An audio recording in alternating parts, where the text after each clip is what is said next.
নমস্কার বন্ধুরা, welcome to our channel. Midnapore city কলেজের পক্ষ থেকে এখানে বিজ্ঞপ্তি প্রকাশ করা হয়েছে অ্যাডমিশনের জন্য। এটি একটি প্রাইভেট কলেজ। তো যারা সরকারি কলেজে তাদের হচ্ছে মেরিট লিস্টে নাম থাকবে না বলে সন্দেহ রয়েছে, তারা এই প্রাইভেট কলেজে এখানে তোমরা অবশ্যই অ্যাডমিশন নিতে পারো। এটি বিদ্যাসাগর ইউনিভার্সিটির আন্ডারে অ্যাফিলিয়েটেড রয়েছে। এখানে ফর্ম ফিল আপ এখানে শুরু হয়ে গিয়েছে 9 মে থেকে, লাস্ট ডেট রয়েছে 31শে মে। আর প্রভিশনাল মেরিট লিস্ট এখানে প্রকাশ করা হবে যে তার তারিখে, সেগুলো এখানে আপডেট এখনও দেওয়া হয়নি। কলেজের ওয়েবসাইটে তোমরা দেখতে পেয়ে যাবে। তবে এখানে অ্যাডমিশনে অনলাইনে যে ফর্ম ফিল আপ পদ্ধতি রয়েছে বা অনলাইনে ফর্ম ফিল আপ করতে হবে। তো তার ওয়েবসাইটে দেওয়া রয়েছে www.mcconline.org.in। এই ওয়েবসাইটে গিয়ে তোমাদেরকে সমস্ত নথি সহকারে অ্যাপ্লাই করতে হবে। এখানে কোনো রকম অ্যাপ্লিকেশন ফিজ এখানে নেওয়া হচ্ছে না। 5টা এখানে অনার্স সাবজেক্টে তোমরা অ্যাপ্লাই করতে পারবে। তবে এখানে সিট বুকিং তোমরা করতে পারো, অনলাইনে অ্যাপ্লাই করে কলেজে গিয়ে তোমরা সিট বুকিংও করতে পারো। কারা কারা এলিজেবল? যারা 2022, 23, 24 এই 3 বছরে উচ্চ মাধ্যমিক পাস করেছে তারা এখানে এলিজেবল। তারপর বলা হয়েছে the students who have passed in year 2021 require a special permission from secretary faculty council for under graduate studies from Vidyasagar university. তাদের ক্ষেত্রে যারা 2021 সালে পাস, তাদের ক্ষেত্রে সুযোগ রয়েছে। তবে এখানে বিদ্যাসাগর ইউনিভার্সিটি সেক্রেটারির কাছ থেকে তোমাদেরকে পারমিশন নিয়ে আসতে হবে। এখানে কোন কোন সাবজেক্ট এখানে অফার করা হচ্ছে সেগুলো তোমাদেরকে জানিয়ে দিচ্ছি। এখানে ইনটেক ক্যাপাসিটি অনুসারে এখানে ডিটেলস দেওয়া রয়েছে। প্রথমে বেঙ্গলি অনার্স রয়েছে। এখানে জেনারেলদের জন্য 45টি, এসসি 16টি, এসটি 5টি, ওবিসি 8টি, ওবিসি বি 6টি, টোটাল 80টি ভ্যাকেন্সি রয়েছে। ইংলিশে অনার্সের ক্ষেত্রে 90টি ভ্যাকেন্সি সিট রয়েছে। হিস্ট্রি অনার্সের ক্ষেত্রে 60টি, এডুকেশনের ক্ষেত্রে এখানে 60টি, ম্যাথামেটিক্স এর ক্ষেত্রে এখানে 60টি, কেমিস্ট্রির ক্ষেত্রে এখানে 80টি। তারপর এখানে রয়েছে ফিজিক্স এবং বোটানির ক্ষেত্রে এখানে ফিজিক্সের ক্ষেত্রে এখানে 60টি, বোটানির ক্ষেত্রেও এখানে 60টি, জুলজির ক্ষেত্রেও এখানে 60টি, নিউট্রিশনের ক্ষেত্রে এখানে 80টি ভ্যাকেন্সি রয়েছে, জিওগ্রাফির ক্ষেত্রে এখানে 80টি। তারপর এখানে 4 বছরের এখানে ফিশারি সায়েন্স যারা কোর্স করতে চাও ব্যাচেলর ডিগ্রি, তাদের জন্য 60টি কোর্স রয়েছে। তারপরে এখানে এগ্রিকালচার ক্ষেত্রে যারা কোর্স করতে 4 বছরের, এখানে 90টি ভ্যাকেন্সি রয়েছে, 90টি সিট রয়েছে। বিএসসি কম্পিউটার সায়েন্সের ক্ষেত্রে 60টি। তারপর বিসিএ কোর্সের ক্ষেত্রে এখানে 100টি সিট রয়েছে। তারপর এখানে বিএমএলটির ক্ষেত্রে 120টি সিট রয়েছে।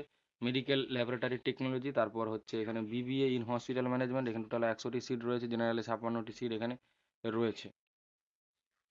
এলিজিবিলিটি ক্রাইটেরিয়া বলা হয়েছে উচ্চ মাধ্যমিক পাস করে থাকলেই এখানে আবেদন করা যাবে বেঙ্গলি, ইংলিশ, হিস্ট্রি, এডুকেশনের ক্ষেত্রে। তারপর এখানে ম্যাথামেটিক্স, ফিজিক্স, কেমিস্ট্রি, জিওগ্রাফির ক্ষেত্রে এখানে রেসপেক্টিভ সাবজেক্ট নিয়ে উচ্চ মাধ্যমিক পাস করে থাকতে হবে। জুলজি বোটানির ক্ষেত্রেও এখানে অবশ্যই বায়োলজির ক্ষেত্রে বায়োলজি নিয়ে উচ্চ মাধ্যমিক পাস করে থাকতে হবে। নিউট্রিশনের ক্ষেত্রে এখানে উচ্চ মাধ্যমিক পাস করে থাকতে হবে নিউট্রিশন সহ, বা নিউট্রিশন এবং বায়োলজি, বা নিউট্রিশন এবং কেমিস্ট্রি, বা বায়োলজি এবং কেমিস্ট্রি সহকারে পাস করে থাকলে এখানে আবেদন করা যাবে। আবার বিএসসি এগ্রিকালচার সায়েন্স 4 বছরের এখানে এখানে উচ্চ মাধ্যমিক পাস করে থাকতে হবে ফিজিক্স, কেমিস্ট্রি, বায়োলজি বা ম্যাথামেটিক্স বা এগ্রিকালচার বা হর্টিকালচার সহকারে। তারপর যারা এখানে বলা হয়েছে যে যারা ভোকেশনাল স্ট্রিমে পড়াশোনা করেছে, ইংলিশ, বায়োলজি, ফিজিক্স এবং কেমিস্ট্রি সহকারে 2 বছরের কোর্স, তারাও এখানে অ্যাপ্লাই করতে পারবে। তারপর ফিশারি সায়েন্স রয়েছে 4 বছরের এখানে। উচ্চ মাধ্যমিক পাস করে থাকলে সায়েন্সে ফিজিক্স, কেমিস্ট্রি, বায়োলজি এবং ম্যাথামেটিক্স সহকারে তারা এখানে অ্যাপ্লাই করতে পারবে। ভোকেশনাল স্ট্রিমে পাস করে থাকলে এখানে অ্যাপ্লাই করা যাবে।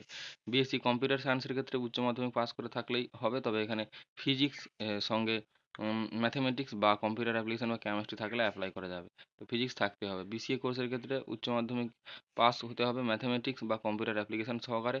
বিএমএলটি কোর্সের ক্ষেত্রে ফিজিক্স, কেমিস্ট্রি, বায়োলজি সহকারে এখানে উচ্চ মাধ্যমিক পাস করে থাকতে হবে, অর্থাৎ বায়ো সায়েন্সে পাস করে থাকতে হবে। বয়স হতে হবে 27 থেকে 32 বছরের মধ্যে।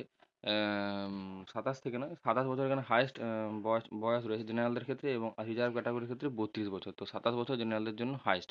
তারপর বিএইচএম ইন এইচএম এখানে উচ্চ মাধ্যমিক পাস করে থাকতে হবে। আর্টস, সায়েন্স, কমার্সের যে কোনো একটিতে পাস করে থাকলে এখানে অ্যাপ্লাই করা যাবে। এখানে ইনটেক ক্যাপাসিটি রয়েছে এখানে বিএমএলটির ক্ষেত্রে এখানে 50টি সিট, এবং মেডিকেল মাইক্রোবায়োলজির ক্ষেত্রে 40টি, এবং রেডিওলজি এবং ইমেজিং টেকনিকের ক্ষেত্রে এখানে 40টি এখানে রয়েছে। তো এখানে ব্যাচেলার মেডিকেল ল্যাবরেটরি টেকনোলজি, তো বিএমএলটির ক্ষেত্রে উচ্চ মাধ্যমিক পাস করে থাকলে হবে।